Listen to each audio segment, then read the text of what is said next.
what I love to do because I love making people beautiful, and I love interacting with people. On started with the cares of the world and your friends or somebody that just wanted to vent or somebody that vented and you needed to pray for them. So I just encourage y'all, when people begin to vent, pray with them. Pray with them. Pray with them and ask God to give them relief and give them a fresh understanding and a fresh leading. A lot of times, lately I've been hearing about a lot of discord in marriages, and it's like, wow, um, it's kind of disheartening, because you would think um, families would grow closer, but without Christ, your family cannot last without having that fellowship and time. Because we as wives, sometimes we're too busy and we don't realize that we have separated from our wifely duties or separated from our family. So, you need to do, sit down and each one of y'all do a pro and a con on what you love and what you don't like. And don't let it be something that you can, it doesn't have to be something that will crush a person or ruin the relationship. But like, um, I love the way my husband um, likes to clean, but you do like to clean. You clean all the time, but it gets on my nerves sometimes when he feels like he's the only one doing everything. And I'm like, you're not the only one doing everything. It's sometimes you just don't see all that I do, or you don't realize all that I do. I love the way that he makes it easy for me. And so you want to be able to share with people. You don't always want to say, I see the bad, bad, bad, bad. Oh, you make me sick. You get on my nerves. I hate the way you do this or that. You want to be able to say, babe, I love the way you do stuff. I love the way you take care of me. I love you. What is all that? What? Praise the Lord, everybody. Good to see y'all tonight. It's a blessing to be here. You made a comment earlier about you were like, do your list of your pros and cons, but don't go. You said for the jugular, go all in. Yeah. I have to disagree, and this is why. Some people can't No, handle no, no, no, no, no, no, no. I realize that you have to be with wisdom and share what you share. However, too many times I have heard women in general over the course of my life, and especially like you were talking about in the last few years. First of all, everyone understand that there is a heightened attack of this spirit that has been putting black man against black woman. And you hear a lot of whichever one everybody's going by, that I want somebody on my level. And I have these degrees and I have this status and I got this and I got that and I got that. And I want somebody equally this and this and this and that. Not realizing part of the reason why black woman you were able to go get degree, go get this, go get that, go achieve this and achieve that and do this and do that is because one, the enemy in one sense has made it so where, oh, we'll promote black woman. We will not promote black men.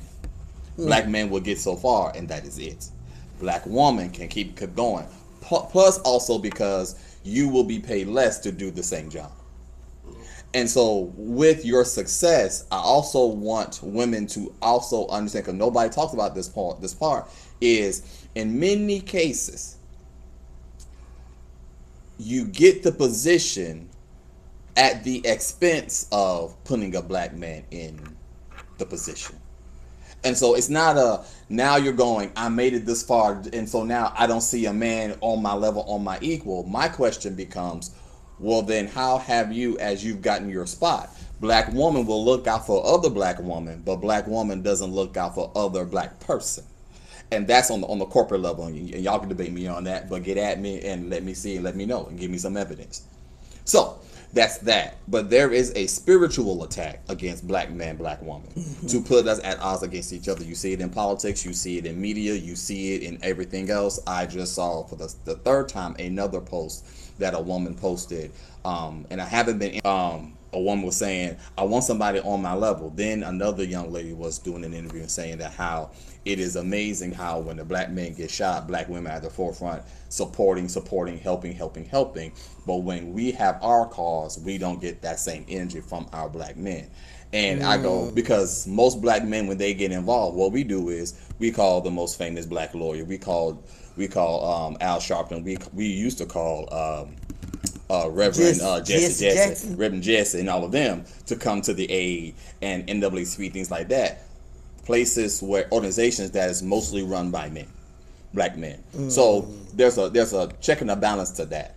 I do understand that many black women have the case and the issue of feeling abandoned by black men because of the poster child. He's got light-skinned woman or Becky on the arm, and now sister and getting the rebounds and pass you the ball so you can be what you are. It, man, is very high, and I get it, ain't running from it. And some other cultures, a brother feels like, I ain't gotta do all that. I can breathe. I ain't gotta do all that. She ain't looking for me to quote unquote be king and god for her. And in some cases, some of us black men, not me personally, because I'm a son of God, but men sometimes feel when you talk about the expectation black women put on them, when they're talking about this, and I want y'all to hear me, they're not just talking about what the woman he was dating and got babies from was saying. He goes back and then to do and become.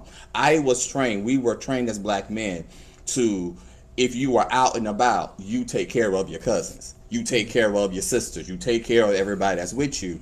And nobody, basically, not one left behind. It's almost like you can't have one person lacking in the whole group. If we all go into the movies, make sure everybody got their money. And if anybody's running short, black man, you take up for the one who's running short. Okay, somebody put that's because they can control them, the other race. But again, it is sometimes king. Everybody, as much as you want to call us black king, and that's I've had to remind them, ain't no real black man scared of y'all. And it just is what it is. However, what you have to also do is be honest with your black man. But also now, no. Hold on. We've had to raise black men all by ourselves. Hold on, and that goes to the other thing of, which goes up to my point of the cycle and not the mistake, but the cycle is you pour into your black sons saying you're gonna do this and do this and do this, and they carry that weight. And so when by the time they get to college and they finally start to be successful and all these women coming at him, guess what? We take the most athletes, because they've been pampered and catered and that's whatever, we'll take the low-hanging fruit. The one that will give me the biggest bang for my buck. You got to get the best deal. And so this is the training. You get the best deal.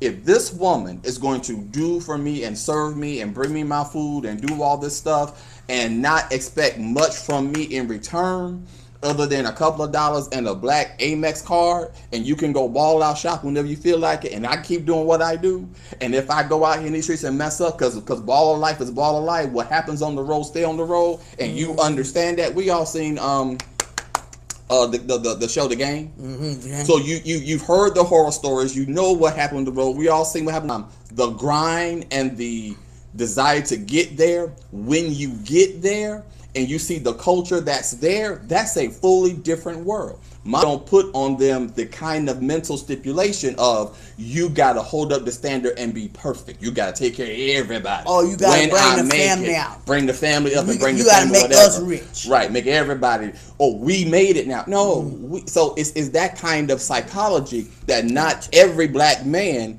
is equipped to handle, because he hasn't had to for many years, because once he became the blue chip prospect, everything's being thrown at you. Now you have NIL deals where high school athletes, when they get into college, some of them are getting $1 million, $100,000 deals in college, which means I can take care of mom and them now.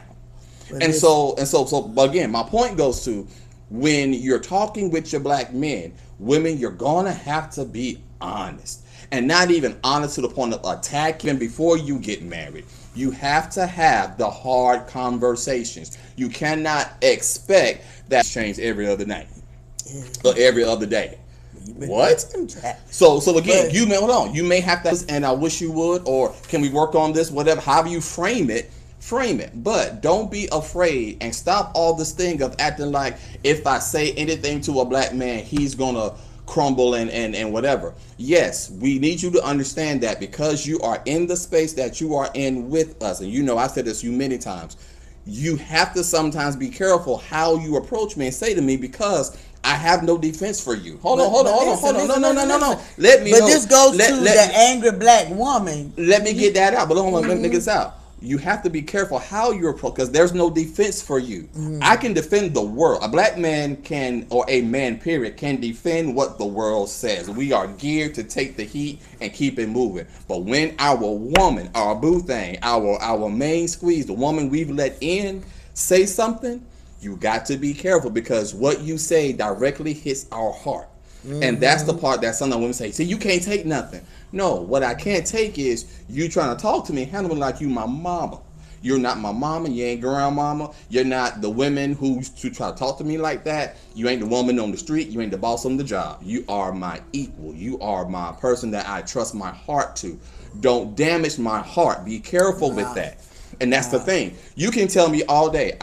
When we're sharing and it's couple time, and I know we're going to have couple time and pillow talk and we sharing, and you start talking about stuff and I hear your heart, yes, it hurts, but I hear it and give me time to digest it, to receive it, to get my ego out the way and say and formulate how I can get you what you want. But don't sit there and cuss me out and call me all kind of things but a child of God and go off on me like I'm a child, because I'm not your child. And that becomes the stuff. So go ahead. She said, "But we supposed to take what you dishing out." What you mean take what you dishing out? Okay, some men are the opposite of what you're saying. There are some men that act like a girl and the girl act like a man. So, or a man comes in and, well, also you have to look at, some people don't know how to be loved because they never been loved. And so when they get in a relationship, and now my space is shared, and because I've never seen a healthy relationship, I'm going to I'm gonna do what I know, what's familiar to me. And when you do what's familiar to you, if that person is not familiar to that, they buck back because of the simple fact, don't talk to me like that, don't come at me like that, or like I said this today, certain people have a problem with me because I don't allow them to say and do everything to me that they want to do. And so they blah, blah, blah, because they know I challenge them in what they're saying to me. And I'm not challenging them because I want to fight. I'm challenging because I want to understand. And sometimes people fight me or you're angry. Right, you know, right. So, like she said, the angry black woman syndrome. So, but I came from a household where my people are talk loud, noisy, talk aggressive. So again, but that's part of the point. You were raised a certain way in a certain culture, and many women have been raised a certain way in a certain culture. And why is it that you have to challenge in an aggressive type way? And that's to say that when, especially with people who don't know your culture, your character, and the way you communicate. And I just made a point that how are you communicating, verbal and nonverbal? We have to understand that only 20% of your communication is verbal. The other 80% is nonverbal, which is your mannerism, your posture, your tone, your facial expressions, your hand movements. All of those nonverbal things give better clarity and more color to the words that you say. This is why I often tell people, someone sent you a text and you got mad. So you infer the nonverbal communication, the nonverbal feelings into the text. So you are assuming a lot of stuff at this point. See, she mad. She ain't saying nothing but where you at, right? So address that. So we have to wait until y'all process what we say to you. Come on, no matter how we say it, men should be able to process what we are saying in a conversation. Yes, but here's the other side of that, and I know this to be totally true.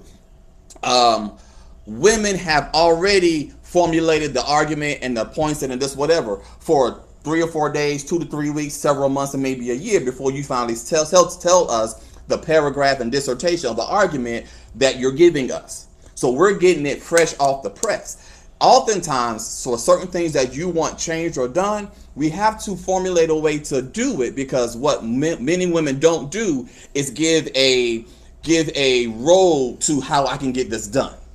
You don't come with suggestions. You just come with, not all the time, but you sometimes come with my complaints, what I'm not getting, what I need. So for me, I got a good example is my wife's like, you're not affectionate enough. I didn't come from that background. So for me, my immediate way of being affectionate is service. Let me do something for you. Let me fold some clothes, wash some dishes, cook something, bring you some flowers. I am a service-driven person. So therefore, my first instinct is to meet your need by serving. Not by saying, not by hugging, not by kissing, not by holding hands. It's by serving and doing something, which is not her language. So I could be doing the right thing the wrong way and it still not get received, which causes us to have more. There's no interpreter to sit there and say, see, he's being affected by him taking the trash out and washing the dishes after you finish cooking and taking care of the kids, whatever case was, or doing this for you, or cleaning your car out, or going online and buying your interpreter to say, receive this act as your affection. So that's kind of the thing. So sometimes for most men, and for me, I have learned the art of negotiation and argument, so I can go with you 27 ways from Sunday. My wife doesn't like to do that, because sometimes the emotions get involved and the tones get crossed up, and now she feels like it's an argument that is going towards anger and bad words. Whereas for me, it's the space I breathe in. I don't care nothing about how loud you get. As long as we're on the topic and we're fixing and solving the problem, I'm good. Now, so with that, that's kind of the thing. That's why most men like to say, you want this, you want this, you want this, you want this. Well, how am I going to get this? What am I going to do? What I'm going to do? Okay, what do you want? What do you need? Now give me time to formulate plans. But see, and to learn.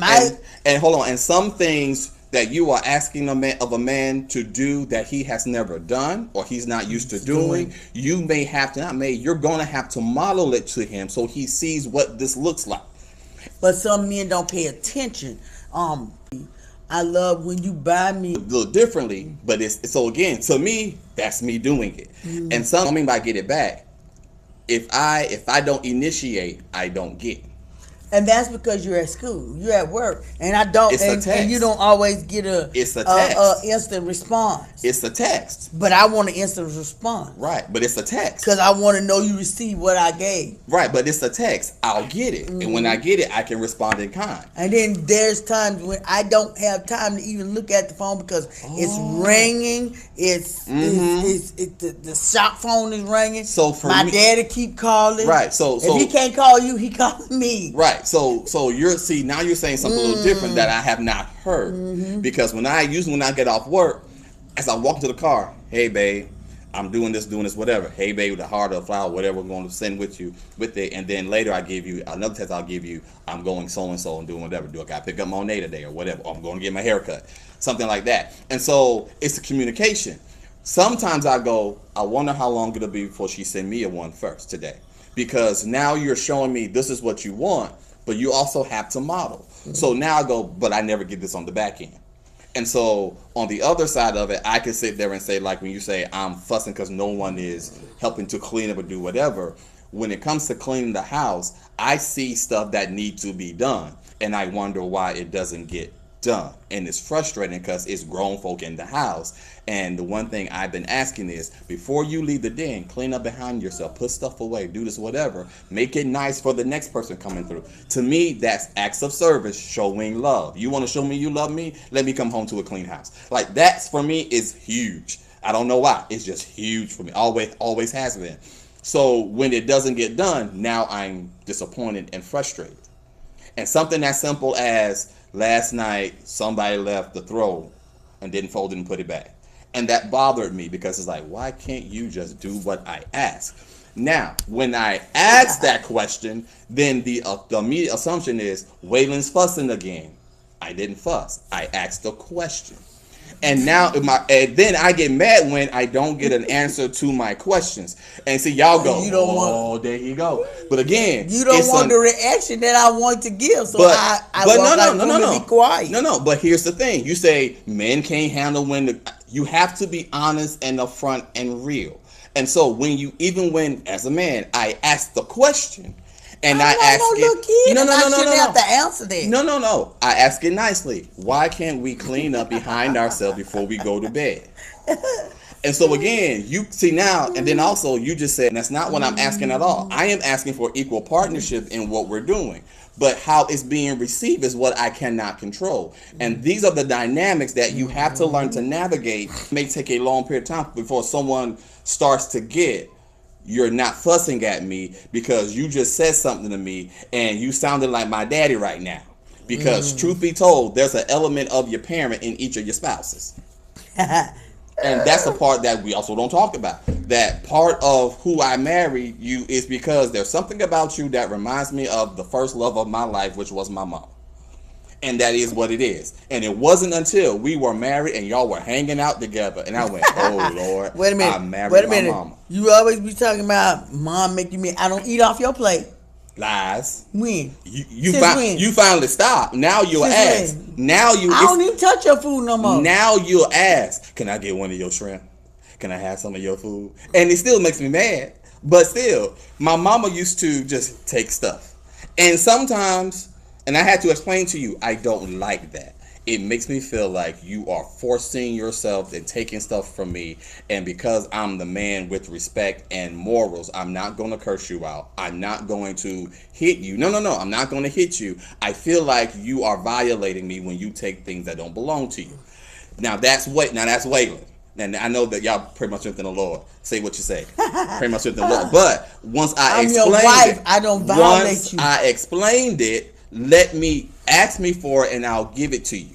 And that's been the case for me since I was a little child. 21 years. I'm your wife. I can't violate Hold you. on. No, you can. You can be No. abusive. You can be abusive and harass me as well. It happens. Spousal abuse can happen. You can't act like because we married. See, that's another thing.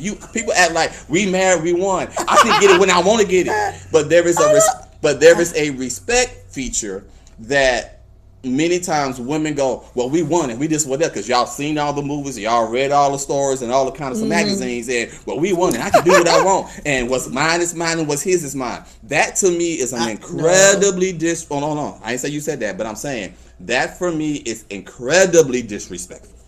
It's that to no end for me and my love language and the way my mind and my checking and savings is set up. That to me is one of the big 7 deadly sins you don't do to Waylon, because I consider that extreme violation. And I will say this again: I have had to learn. I have finally got to the place where that's just what it's going to be when it comes to the women in my life. Monet does it. My wife will do it. My best friend, she's a female. My cousin, she does it. She used to do it to me all the time. She finally quit because she finally understood it. My goddaughters do it. They do it. It's like, okay, I have to share. I get it, but I have to remind myself this is not I have to tell myself she's not violating me by doing something I did not sanction or I did not want. And I know that doesn't sound right, Waylon. You are going way overboard, whatever. It's still a part of me, and that's the part that sometimes you have to be willing to bite the bullet on. Like with my wife, she doesn't like to be tickled, and I'm like, I don't see what the big deal is, but whatever it is in her head, it's a violation. So then I respectfully don't do it. And so that's what it kind of becomes sometimes. You have something that I feel is incredibly silly. You say don't do, so now I don't do. I'm also requesting don't do this because it bothers me. And if you violate that, then I'm looking at you like, but wait, if I did something to you, it wouldn't be fair. And now I'm not understanding what we're doing. There's no balance. There's no agreement. There's no understanding. And even if you don't see it my way, you're respecting my boundary until I can get delivered and healed by Jesus. And then once I'm healed and delivered by Jesus, I will probably gladly offer you stuff, which is what I do. We go out to eat sometimes, like, you want some of this, you want some of that, you want some, you can get one. And I will offer, because God is also working on my heart to be more inclusive with my spouse. So it's wrong. Okay, I'm trying to navigate this relationship thing now. So it's wrong of me to tell Kimberly when we go out to eat, you had every opportunity to order what was on this menu, much like what I got. And Rather then than ask me and before. then but see here's what you gotta learn. And the lie they tell is it don't look good until it's yours. That's right. That's right. And see, that's the lie and the trick of the enemy. Oh, That's no. called the lust of the eye. No. I don't care how you look at it. No. When someone goes, "Do you want something?" And I'm like this. I have offered to buy. And if I call my cousin, no, I don't want none, I'm good, go ahead. And no sooner than I get my own and I sit down to eat my food, they come grab it for half of it. And hold your mule and hold your peace and not go off on folk because I just asked you, did you want this? Now, y'all, I was willing to buy you that and whatever else you wanted to go with that. And you did not want none what of it. happens is allegedly, I would just say this. Allegedly, Kimberly doesn't like most of what I eat, right? Lies and more lies. Okay, so so I order stuff just like what? Oh, I think I want to try that. And I'm See, going, now, wait a minute. now, I've learned now. I get something different and I want to try yours. And I tell You gotta tell me ahead of and time. I tell him, baby, and then I you have get to that agree. and we're going to try it together. I have to agree to share my food because sometimes I don't feel like sharing. Now, and that's just sometimes I don't feel like sharing with you right now. But listen too. The honest truth, women, chime in. When you go to the restaurant, you and your husband can order the same plate, and they'll bring out the plate, and his plate has more on it, and it looks more delicious than yours. That is called the lust of the no, eye. that is not. It is the truth. That is not the truth. It is the That truth. is a lie from the pit. No. That is called the lust And of the I'm not eye. lying. What someone else has looks better than what you have, even And it when can be the you same- have the same thing. And you can no have longer want 10 more yours, shrimp but than you me. want theirs. No, I That's don't want called yours. I just want- That is called I the just want to lust. try. That is called the lust of the eye. That is a classic example of lust of the eye. No. You got the same thing somebody else got, but because you don't have whatever little detail you see that look, he got 3 more shrimp than me. So if I gave you the 3 more shrimp or two more shrimp, And yours look more appetizing than mine. Because there are times where I would look to try what it is that she orders, but it doesn't happen like that. But and see, I never desired to eat what she got going. okay, so Ez will say my wife absolutely not gonna ask to try my food. She's just gonna try. Right, and so now he's got a decision to make. So he got a decision to make. Either he's going to start the road of please don't do that. That bothers me. I've asked me for it, and now I decide if I want to give you something. Because most times, I know for me, I don't mind sharing with my wife if she asks me first. Let's just ask. Give me the respect of asking. That's all I want. Just can I have this? Yes, you can. And because my wife usually doesn't ask me for a lot because I set our culture up so to whereas she has access to most of everything anyway, so if she wants something, she can go get it herself. But the few little 2 little 3 little things that belong to me and then she wants, just ask me for it. Take it back where I had it. If you pick it up to go use it, I got a problem. When you're done, before you go to bed at night, put it back where I had it. What That's I it. brought you for Christmas that I'm using? This laptop. The laptop you bought me for Christmas. She don't even remember. And so that's all I ask is if you borrow my stuff, just put it back. I'm a person of order. And so sometimes what couples do is we overstep each other and then act like we're supposed to be okay with it because it's me and it's disrespectful. Yeah. And then in the beginning, if you're disrespectful before marriage, it doesn't change after marriage. And that's where a lot of us Charity, some people are ending marriages over shrimp. You'd be surprised what they decide that they ended the marriage over. not the strip, maybe the prawns.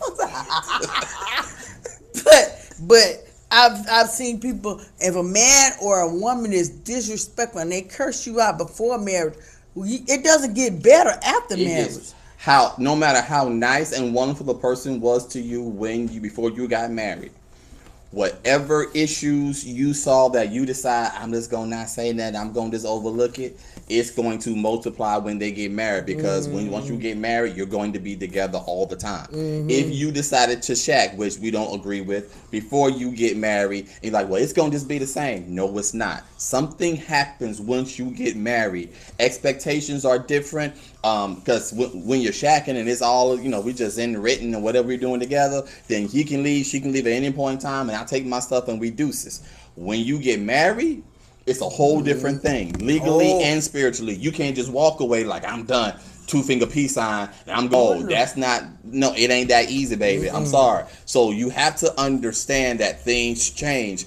And being with this person 24/7 or 16 hours out of the 24-hour day, or 12 hours out the day, however many hours you're going to be together, is going to be different. You are used to, you should be, as a single person, used to coming home and having some of your own space. Now, when you come home, all their stuff is in your space. Yeah. And so it's no wonder why, or they don't move your stuff to a space that don't make sense. Don't make sense to you. And that's the part, and that's the other part of these small little disrespectful sayings that folk have. And then when I say that's disrespectful, no, that ain't it, and then it starts to disagree, because you just said I move your stuff to a place that doesn't make sense. It doesn't make sense to you, but it probably made perfect sense to me. And if you asked me why'd you do this, I can explain, and you can still disagree. Say, well, I don't want it there. Can you please leave it here? And I'm fine, but I thought it might be better over there.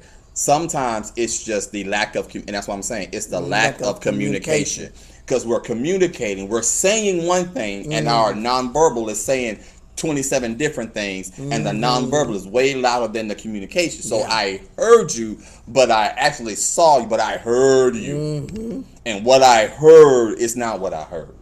And that becomes the point. In communicating with people, and this is the thing that I am trying to continue to work on, because my family tells me that my tone when I ask things is demeaning and condescending and all whatever. And I'm like, I'm not trying to be that. I am simply trying to ask a question because I actually want to know. And then if you see me get mad behind it, that means now I'm feeling disrespected because I've asked you a question and you're looking at me and you're not answering, which is like cussing me out. Now I want to fight. No. But again, saying stuff so no, you don't say stuff that you regret later. But okay, but here's the other side of that. If your spouse, who you go on your end, you'll say, I'm not trying to hurt your feelings. So why can't I get that same energy and respect on the other end, that when I ask a question, I am not really trying to hurt your feelings. I am actually trying to gain understanding. I am actually trying to figure out what your thought process is for whatever it is. Our classic thing is, what do you want to eat? And I'll go, what you want to eat? I don't know what you want. I'm not hungry. Like when I choose what I want, then there is a problem. The last time you said I wanted the buffet, and I went. And I kept on driving. And she kept driving because I didn't say anything else. And she went there. We ate, and it was what it was. However, we made a choice on what you wanted to eat, and we didn't spend 20 minutes or 15 minutes. I want something to eat, and then when we asked, well, where you want to go? I don't know. So we sit there wait for her to tell about what she wants, because she's really the one that's hungry. She's the one that worked all day, didn't eat. And I'm like, I just ate like an hour and a half ago. I'm good. And then when she gets to the dock, and because this is a part of my personality, I can say this. When I get hungry, I get nasty. And we'll try to get disrespectful. And Michelle used to do the same thing. I'm like, why you get mad? You the one hungry, we not. Pick a place and let's go eat. Pick a place, let's go eat. But she won't pick a place. And it's like, wait a minute. And so I've had to ask her, how is it that you are a businesswoman with your own business, handling things and making decisions, but when it comes to us, you act like you can't choose nothing? For 3 years, we ate these wings just because of the fact that Mama would not come wouldn't choose nothing. I ate some of the D's wings between the time I was 13 to 2017. So again, right. I don't never want so again, and that's what happens. Okay, I'm going here. So it's, if you don't say nothing to me, I'm going to go to this spot. And sometimes I was choosing the least expensive spot to go eat, because I'm like, I'm gonna get some chicken tenders or whatever case is. We go home and whatever, something I can take home and eat late and heat up later. So that's what it became. I'm like, I don't like playing that game. Even with today, I wanted to say something today because I'm like, wait, Monday, Tuesday, and Wednesday is your day to choose what we eat. Monday, Tuesday, Wednesday is your day. I'm Thursday, Friday, Saturday. That's when I'm responsible for what we eat. So I'm going to call a family meeting after church and say, what we're going to do, what I'm suggesting that we do from now on is, if it's your days to prep the meal, cook the meal, if you decide we ain't got time, I ain't got time to cook, we're going to go here, then that's what we're doing. Like, you run it, you be in charge of it. I don't want to make another decision. And so this is, no. Wow. Hear me on this. And this is going to sound real small. Hold on, hear me on this. This is going to sound real small. But as a person who, over the course of me being leader of stuff, or the funk leader, or the what we doing all the time, people asking, I'm learning I don't want to be in that role all of the time. I actually enjoy following sometimes. I enjoy not having to make a decision. Well, when I make a decision, you tell me, again, we can't get that because we don't have change for it. So why would I want to get something and you say we ain't got change for it? But here's the point. Not that, because we don't have the funds for it. Well, what do we have the funds for? We have funds for it this amount. But this is what I wanted. You again, say make that's your agreed. decision That's what agreed. I want. Are you paying for it out of the other accounts? No. So then, therefore, you gotta go within the budget. I have already set aside certain funds for eating out and buying groceries. So if I bought the grocery, paid the bills, and we have just finished eating out, then, and it's a Tuesday or a Monday, and you're saying I want to go to the spot, and I'm like, we ain't got that kind of money to go to that spot tonight. You got to pick something else. I didn't say we couldn't eat out. You got to pick something else. But again, you didn't bother to get all the information, and that's part. You didn't give all the information, again, so but therefore I wouldn't. I did not know. Sometimes part of being in leadership is, before I make a decision, I gotta ask all the right questions, and so that's me. And certain things you don't get outside of the training. You a leader, so you can't just make a decision not knowing what we have available. Did you check an account? Did you check anything? No. Are you going to finance it yourself? No, I'm with you. I don't have to. That's there for me too. No, it doesn't. I am above them. With my nieces, I had set aside money on Tuesdays because they got their hair done. This is going way back to when they were in 5th grade, and these girls is graduating and has graduated by now. So you know how long ago this was. When we had our nieces, I set aside my money for Tuesday to take them to go. We were at Ye Old Fashioned. So those of y'all who know Columbia know how long ago a Ye Old Fashioned was in Columbia. On their way to get their hair done on Tuesday, I told them, when you afford it. So they ended up telling her that whenever we went Uncle Waylon, don't worry about the money. So she trying to take what was not meant for her for them. He said for every woman in the house. My nieces have Ye Old Fashioned taste and McDonald's taste and Chick-fil-A taste. My wife has yummy crab taste. All you can eat crab legs taste. Steak and lobster taste. That's a whole different thing. So sometimes, no, we can't do that right now because it ain't payday yet. No, we can't do that right now because I paid bills. And I need a road trip now. I need some crab legs. See, some all you can eat. See, so then call a girls trip. Y'all do what y'all do. Nicole. So again, that's what it is, and so it's a part of communication. And you once again, you can't be afraid to look somebody in the face and say, "We can't do that today." Or you can't be afraid to be honest with your spouse, with your mate, with your boo, because, and this is something that no matter how long you've been married, no matter how much of a great system you put in place, some stuff you're gonna just have to learn to eat and deal with. And as God told Paul, the apostle, my grace is sufficient. I have prayed 3 times, Lord, remove this thorn from my side. Who a thorn? The situations. No, some of the stuff I deal with, some of the stuff you deal with, you may call them thorns. Remove this thorn. Let her just do this.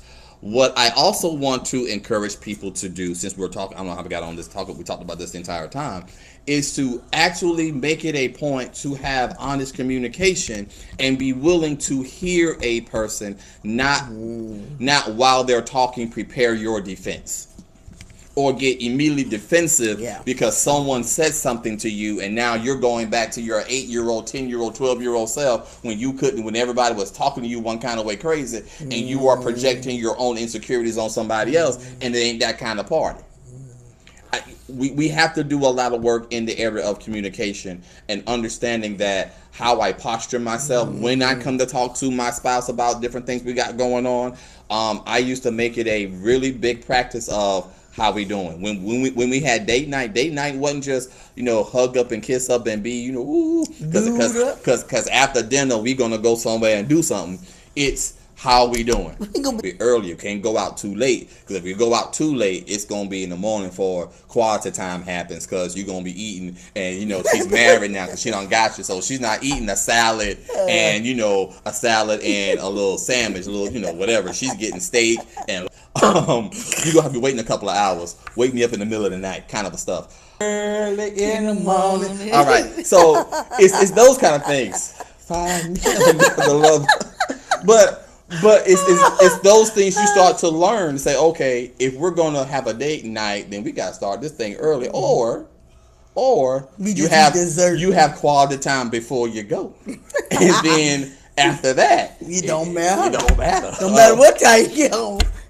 You get home when you get home. But it's things that you start to learn and you adapt to and you adjust, and you're working, you're communicating, and you're talking, and you're joining such a company. But in the midst of that, there's work. And so again, most marriages go through these seasons of life where you go from intense romance till even the breast thing, and it drives you crazy and you can't wait to be with them. Then you go to some points of reality where you see, oh, I don't like that about them. Ooh, I don't like that about them. Oh, they getting on my nerves. Why can't you move over? Why'd you roll over and you breathing and snoring in my ear and this and that and the third? It's reality. And then you got to go to some reconstruction where you start having these kinds of fellowships and conversations, and you got to be careful when you're in that season that you use it as a season to really correct and build and come to understanding, and then you go right back to being all in love again and just will love each other, and it's wonderful. And everything. Can't lead us to everything. Everything close if we do it before we go. Well, again, so then, hungry. So you better go to lunch. You better start with lunch. And it ain't close. But that kind of comes to the point. Well, I can't talk like that because we might have some little kids listening later on. But what you're talking about is learning you and your spouse. Mm-hmm. And so it is what it is. Like, some people can't some people can't. If they get started early, they ain't going out to eat because they tend to, marathon runners. Some decathlon, when it comes to the do benevolence area. That's a good way to say that. So whatever your field event is in the world of track and field and do benevolence, you got to take that into account, because some people ain't doing nothing but running the sprint, and that's it.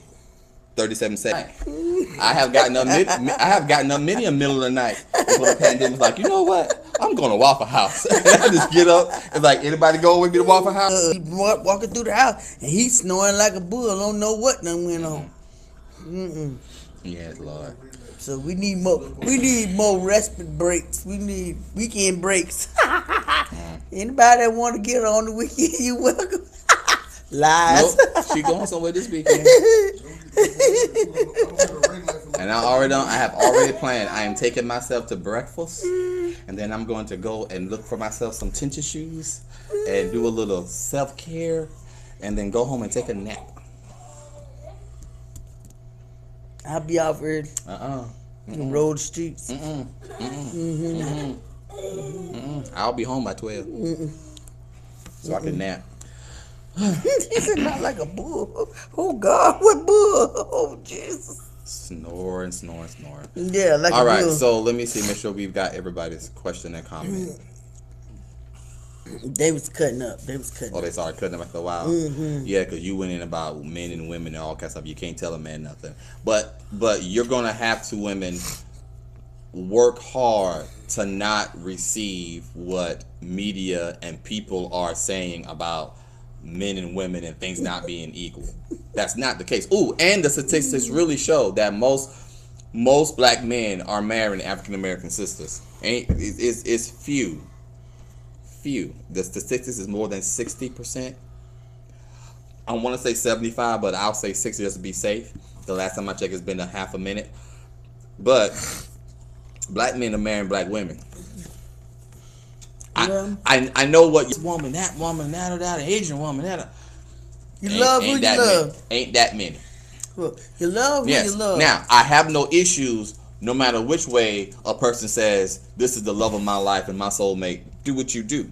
But have respect one for another. Right, yeah. But also, and I will share this and say this, I think part of the dynamic of, for whatever reason, more sisters have it in their head that they gotta have a black man.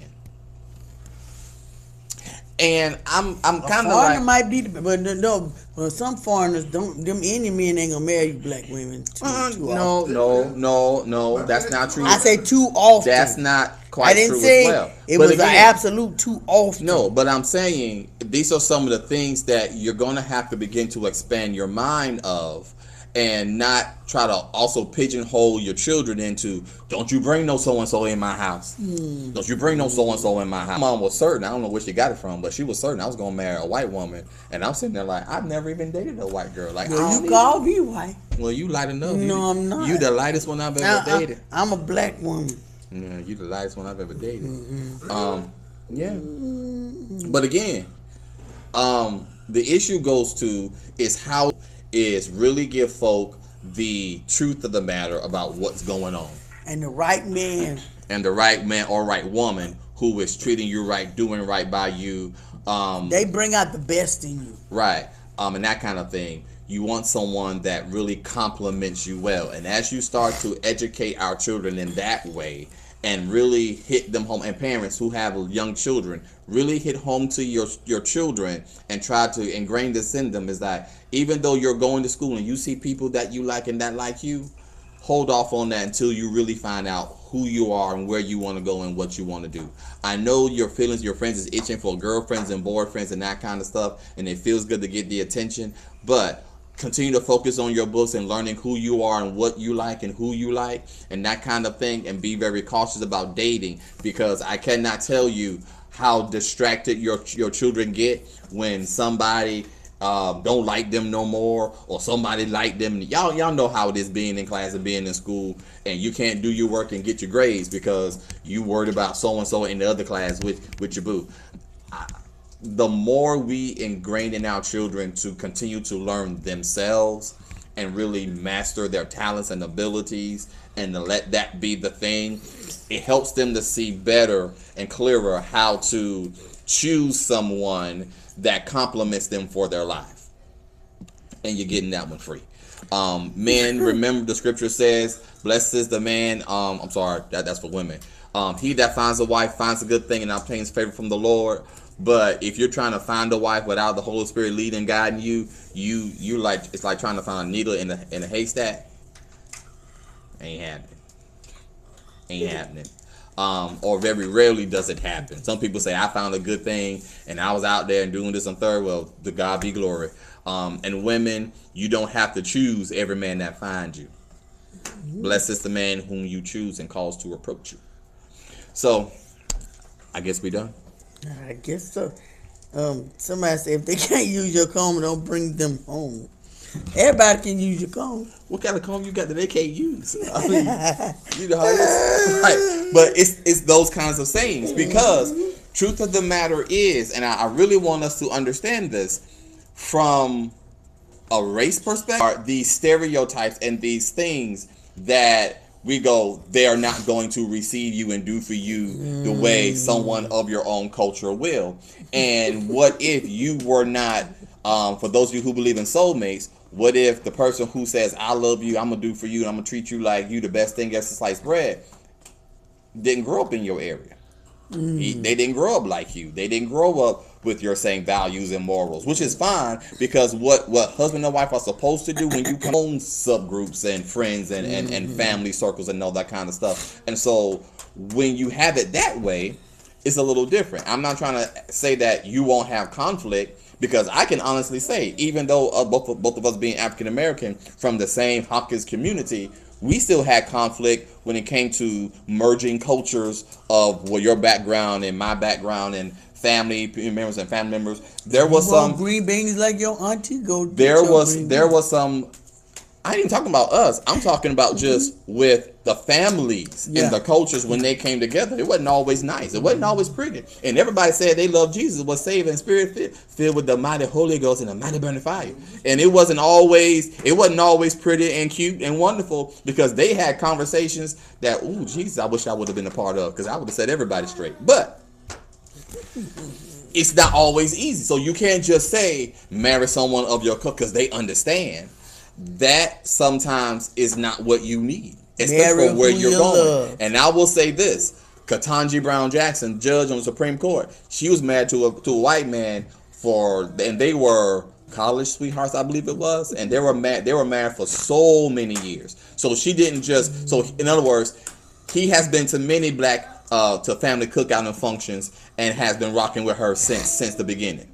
So who's to say that if she would have married a brother or a Hispanic man or an Asian man, that she would be judged? Might not have happened. And so if you believe that it's your God-given purpose to be a certain thing and to do a certain thing, and all you say is, I'm only going to marry this, you could be cutting off your own blessing. Wow. Maybe you were not intended to be with a black man because you couldn't handle a black man. And I'm saying that to say that to all them people who talk about, I'm only gonna marry black. Maybe you can't. You may not be able to handle a black man. Yeah. And you take that however you want to take it. Maybe you can't handle the smoke. maybe you need to be over in that other lane.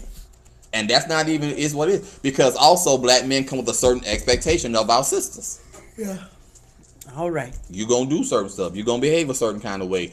You carrying my name, so you can't be out here in these streets wild and acting crazy. And see what you're not gonna do. Who you talking to? So, hope something that was shared was helpful and the blessing. Someone asked, we need to do a series. I don't know, 'cause I got to go home and deal with what I say in these outings. Oh, what outings? These outings right here when we talk about marriages and relationships, stuff like that.